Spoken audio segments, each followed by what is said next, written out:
నమస్తే అండి. నా పేరు Lavanya. Welcome back to Bhimavaram special kitchen. ఈ రోజు నేను మీకు బియ్యం పిండి, సగ్గు బియ్యంతో వడియాల్ని ఎలా తయారు చేసుకోవాలో చూపిస్తున్నాను అండి. పక్కా కొలతలతో, మంచి టిప్స్ తో వంట రాని వాళ్ళైనా లేదంటే వడియాల్ని ఫస్ట్ టైం పెట్టే వాళ్ళైనా కూడా చాలా చాలా పర్ఫెక్ట్ గా ఈ వడియాల్ని ప్రిపేర్ చేసుకోవచ్చు. మరి ప్రిపరేషన్ ఏంటో చూసేద్దామా? ప్రిపరేషన్ లోకి వెళ్లే ముందు ఒక్క చిన్న లైక్ ఇవ్వండి. దీని వల్ల వీడియో ఇంకొంతమందికి షేర్ అవుతుంది. ఇక్కడ నేను ఒక గ్లాస్ బియ్యం పిండితో ఈ వడియాల్ని ఎలా తయారు చేసుకోవాలో చూపిస్తానండి. ఇలా గ్లాస్ పైన సమానంగా తీసుకోండి. అదే గ్లాస్ తో ఒక పావు గ్లాస్ వరకు కూడా సగ్గు బియ్యాన్ని తీసుకోండి. నేను లావు సగ్గు బియ్యం తీసుకున్నానండి. ఏవైనా తీసుకోవచ్చు, లావైనా పర్లేదు, సన్నమైనా పర్లేదు. వీటిలోకి ఒక అర గ్లాస్ వరకు కూడా నీళ్లను పోసుకుని రాత్రంతా గాని ఒక 5-6 గంటలు గాని నానబెట్టేసుకుంటే ఇవి మెత్తగా నానిపోయి ఉంటాయండి. అదే విధంగా ఒక 4 పచ్చిమిరపకాయలు, ఒక అంగుళం అల్లాన్ని కూడా మిక్సీ జార్ లో గాని రోట్లో గాని వేసుకుని ఈ విధంగా మెత్తగా దంచేసుకోవాలి. ఇప్పుడు రెడీ చేసి పెట్టుకున్న బియ్యం పిండి అంతా కూడా ఒక గిన్నెలోకి వేసుకుని అదే గ్లాస్ తో 2 గ్లాసుల వరకు కూడా నీళ్ళని పోసుకుని ఎక్కడా కూడా ఉండలు లేకుండా ఇదంతా కూడా స్మూత్ గా అయ్యేంత వరకు కూడా కలిపేసుకోండి. అంటే ఇది ఈ విధంగా రెడీ అవ్వాలండి. స్మూత్ గా ఈ విధంగా ఉండాలన్నమాట. ఇప్పుడు స్టవ్ ని ఆన్ చేసుకుని ఒక పెద్ద గిన్నెని పెట్టుకుని దాంట్లోకి అదే గ్లాస్ తో 2 గ్లాసుల వరకు కూడా నీళ్ళని పోసుకుని నీళ్లు ఈ విధంగా మరగడం మొదలైన తర్వాత రాత్రంతా నానబెట్టుకున్న సగ్గుబియ్యాన్ని దీంట్లోకి వేసుకుని మీడియం టు హై ఫ్లేమ్ మీద ఈ సగ్గుబియ్యం అంతా కూడా మెత్తగా ఉడికేంత వరకు కూడా ఉడికించేసుకోండి. ఈ విధంగా ట్రాన్స్పరెంట్ గా అయ్యి మనం చేత్తో నొక్కితే మెత్తగా అయిపోతే సగ్గుబియ్యం ఉడికిపోయినట్టండి. ఇప్పుడు దీంట్లోకి మరొక 5 గ్లాసుల దాకా కూడా నీళ్ళని పోసుకోండి. అదే గనక సగ్గుబియ్యం నానబెట్టే టైం లేకపోతే నానబెట్టకుండా కూడా ఉడికించుకోండి. అప్పుడు సగ్గుబియ్యంలోకి 3 గ్లాసులు నీళ్లు పోసుకుంటే ఉడకడానికి టైం ఎక్కువ పడుతుంది కాబట్టి ఆ నీళ్ళు అలా సరిపోతాయి.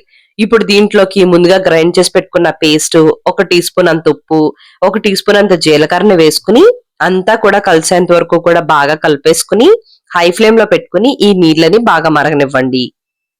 నీళ్లు ఈ విధంగా మరగడం మొదలైన తర్వాత ఇప్పుడు ఫ్లేమ్ ని మీడియం ఫ్లేమ్ లోకి అడ్జస్ట్ చేసుకుని మనం కలిపెట్టుకున్న బియ్యం పిండి ఏదైతే ఉందో చూపిస్తున్న విధంగా గరిటెతో నీళ్ళంతా కూడా కలుపుకుంటూ ఈ బియ్యం పిండి నీళ్ళంతా కూడా వేసుకుని మీడియం ఫ్లేమ్ మీద ఒక 5-6 నిమిషాల పాటు దీన్ని ఉడికిస్తే పర్ఫెక్ట్ గా ఉడికిపోతుంది.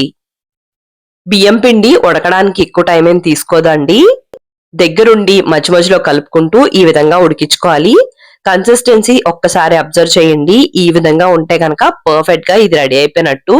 ఇలా మీకు కన్సిస్టెన్సీ గనక అర్థం అవ్వకపోతే ఇలా కొద్దిగా తీసుకుని మొత్తం అంతా కూడా కిందకి డ్రాప్ చేసుకుని గరిటని రివర్స్ చేసేసుకుని మనం ఈ విధంగా గీతలాగా గీసామంటే గనక ఆ గీత మీదకి పిండి ఏమి స్ప్రెడ్ అవ్వకుండా ఉంటే గనక ఇది ఉడికిపోయినట్టు. అలానే ఒక పళ్ళెంలోకి కొద్దిగా వెయ్యండి. లైట్ గా స్ప్రెడ్ అవుతుంది. ఎక్కువ పల్చగా స్ప్రెడ్ అయిపోతే గనక ఇది ఉడకలేనట్టు అండి. లైట్ గా స్ప్రెడ్ అయితే ఉడికిపోయినట్టు. వెంటనే స్టవ్ ని కట్టేసుకుని దీన్ని పక్కకు పెట్టుకుని ఒక క్లాత్ ని శుభ్రంగా తడిపేసుకుని నీళ్లు కారకుండా పిండుకోండి. అంటే ఈ క్లాత్ తడిగానే ఉండాలి. ఇప్పుడు మనం రెడీ చేసి పెట్టుకున్న పిండిని మొత్తం అంతా కూడా ఓపెన్ గా పెట్టకుండా కొద్ది కొద్దిగా గిన్నెలోకి తీసుకోవాలి. లేదంటే మొత్తం అంతా చల్లారిపోయి చిక్కబడిపోతుంది. అలా అవ్వకుండా ఉండడం కోసం ఒక గిన్నెలోకి మనం కొద్ది కొద్దిగా తీసుకోవాలన్నమాట. మీకు ఏ సైజ్ లో వడియాలు కావాలో దాన్ని బట్టి గరిటలో కొద్ది కొద్దిగా పిండిని తీసుకుని చూపిస్తున్న విధంగా ఈ తడి క్లాత్ మీద వేసుకుని పైన ఒక్కసారి అలా ప్రెస్ చేయండి. దాని వల్ల ఏంటి అంటే మధ్యలో దల్సరగా వచ్చి చుట్టూరు పల్చగా రాకుండా ఈవెన్ గా వస్తుంది అనమాట. అలా అని దోశలాగా స్ప్రెడ్ చేయవసరం లేదు. లైట్ గా గరిటెతో పైన ఇలా అంటే సరిపోతుంది అనమాట. ఇదే విధంగా పిండి అంతా కూడా కొద్ది కొద్దిగా గిన్నెలోకి వేసుకుంటూ మనం వడియాల్లాగా పెట్టేసుకోవడమే.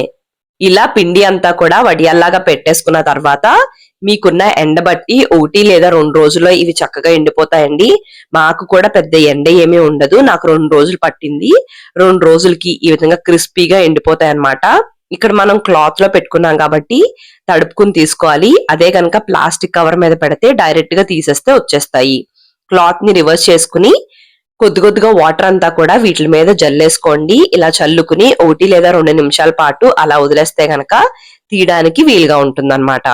ఇప్పుడు ఈ క్లాత్ ని రివర్స్ చేసేసుకుని క్లాత్ ని అటు ఇటు పట్టుకుంటూ గనక చూపిస్తున్న విధంగా లాగేస్తే చూసారా వడియాలు క్లాత్ మించి ఈజీగా ఎంత అలా ఊడొచ్చేసినాయో. ఇదే విధంగా అంతా కూడా క్లాత్ ని అటు ఇటు లాక్కుంటూ గనక ఈ విధంగా లాగేసుకుంటే ఈ వడియాలన్నీ కూడా చాలా చాలా ఈజీగా వచ్చేస్తాయండి.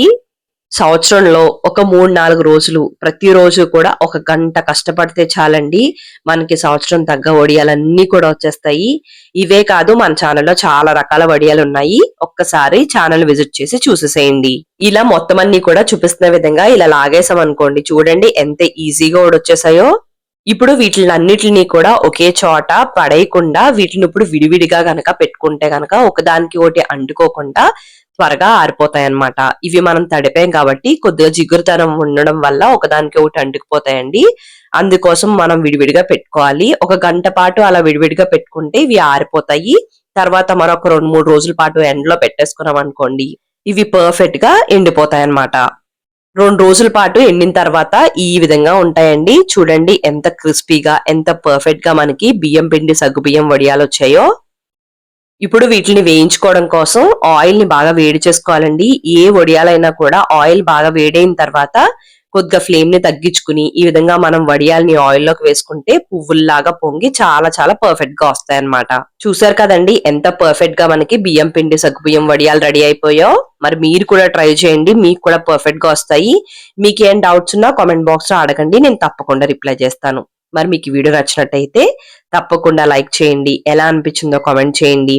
మీరు నా ఛానల్ ని ఫస్ట్ టైం చూస్తున్నట్టయితే సబ్స్క్రైబ్ చేసి పక్కనే ఉన్న బెల్ లో ఆల్ అని ప్రెస్ చేయండి. ఎవరికైనా ఈ వీడియో ఉపయోగపడుతుంది అనుకుంటే వాళ్ళకి కూడా షేర్ చేయండి. థ్యాంక్ యూ అండి. మరి మళ్ళీ వీడియోలో కలుద్దాం.